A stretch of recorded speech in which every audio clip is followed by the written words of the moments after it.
क्या विष्णु नाम में एक ऐसा रहस्यमय संकेत छुपा है जो हमें बताता है कि परमात्मा हमारे ही भीतर है। विष्णु ये जो नाम है, इस नाम को अगर हम अंग्रेज़ी में लिखते हैं VISHNU,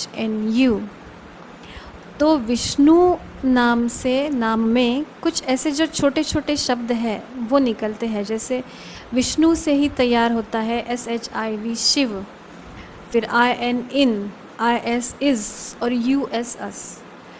इन छोटे छोटे शब्दों को अगर हम जोड़ के वाक्य में लिखते हैं तो एक बहुत बड़ा रहस्य हमारे सामने आता है कि Vishnu is in Shiva and Shiva is in Vishnu. जैसे कि हमने पहले भी कहा है कि Shiva is in the form of Vishnu and Vishnu is in the form of Shiv.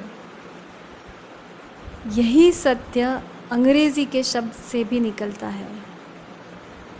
और एक चीज़ इसमें से निकलती है कि Shiva is in us and Vishnu is in us, जिसको हम बोलते हैं अहम ब्रह्मास्मि, मतलब हमारे ही भीतर परमेश्वर है।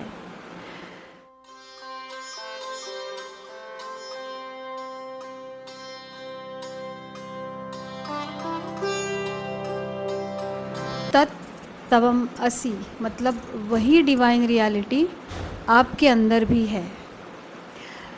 तो जो यूनिवर्स हमको बाहर दिखता है, उसी यूनिवर्स का एक छोटा सा अंश हमारे अंदर भी है। जैसे कृष्ण भगवान ने एक बार जब मुंह खोला था तो उनकी माता को पूरा ब्रह्मांड अंदर नज़र आया था और उनको मूर्छा आ गई थी।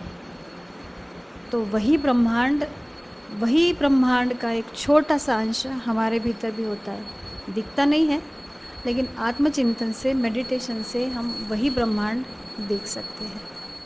भगवान कृष्ण ने भी भगवद गीता में कई बार कहा है कि जो जितने भी जीव जंतु हैं, जो प्राणी हैं, पेड़ पौधे हैं, उन सब के अंदर मैं ही हूँ। जीवात्माओं के अंदर जो आत्मा है वो आत्मा भी मैं ही हूँ। सभी के हृदय में मेरा ही वास है। अहम ब्रह्मास्मि, मतलब मेरे अंदर ही ईश्वर है, आपके अंदर भी वही ईश्वर है। कुछ दिनों पहले मैंने एक पॉडकास्ट किया था, सोलो पॉडकास्ट था वो। उसमें अंग्रेज़ी का डिवाइन शब्द मैंने बताया था और उस डिवाइन शब्द से दो छोटे जो शब्द निकलते हैं, डाइव और इन, उसका भी अर्थ मैंने बताया था। उसकी लिंक मैंने इसमें ऐड की है, आप चाहो तो वो वीडियो भी देख सकते हो। उसमें मैंने बताया था कि डिवाइन ये जो शब्द है ये आपको बताता है कि अपने अंदर जो भगवान है वो आपको अगर ढूंढना है तो you have to dive in within yourself to find the divine within you. तो ये आप कैसे कर सकते हो? ये आप मेडिटेशन से कर सकते हो। आप ध्यान लगाओ। कई लोगों ने ये किया है और उनको बहुत ही प्रोफाउंड रिजल्ट्स भी उसके मिले हैं। तो अहम ब्रह्मास्मि। क्या शिवजी और पार्वती माता सचमुच कैलाश पर्वत पर रहते हैं या फिर ये हमारी सिर्फ एक मान्यता है? अगर आप देखो तो माउंट कैलाश माउंट एवरेस्ट से काफ़ी ज़्यादा छोटा है, लेकिन आज तक कोई भी माउंट कैलाश पर जा नहीं पाया। कुछ साइबेरियन क्लाइंबर्स थे, कुछ रशियन क्लाइंबर्स थे और उनके एक्सपीरियंसेस एकदम स्ट्रेंज हैं। कुछ लोग बताते हैं कि जब उन्होंने ऊपर जाने की कोशिश की तो उनके जो नाखून हैं, जो बाल हैं, वो एकदम एक्सेलरेटेड रेट से बढ़ते गए। कुछ लोगों ने ये भी कहा है कि जो उनका जो कॉम्पस होता है, जो GPS ट्रैकिंग सिस्टम होता है, वो वहाँ पर काम नहीं करता। मैग्नेटिक कंपास वहाँ पे काम नहीं करता, वो स्पिन होता है, डायरेक्शन गलत बताता है। कुछ लोगों ने ऐसा कहा कि जब उन्होंने चढ़ने की कोशिश की तो कहीं से अचानक से ही एक बर्फ़ का तूफ़ान आ गया और वो आगे जा ही नहीं पाए। मेरे ख्याल से रशियन क्लाइंबर्स की एक टीम थी जिन्होंने ऐसे एक्सपीरियंस किया कि जब चढ़ने की कोशिश की तो कहीं से तो उनको ऐसे उनके हार्ट में ऐसे फील हुआ कि आप यहाँ से बिलोंग नहीं करते हो, आप यहाँ के नहीं हो।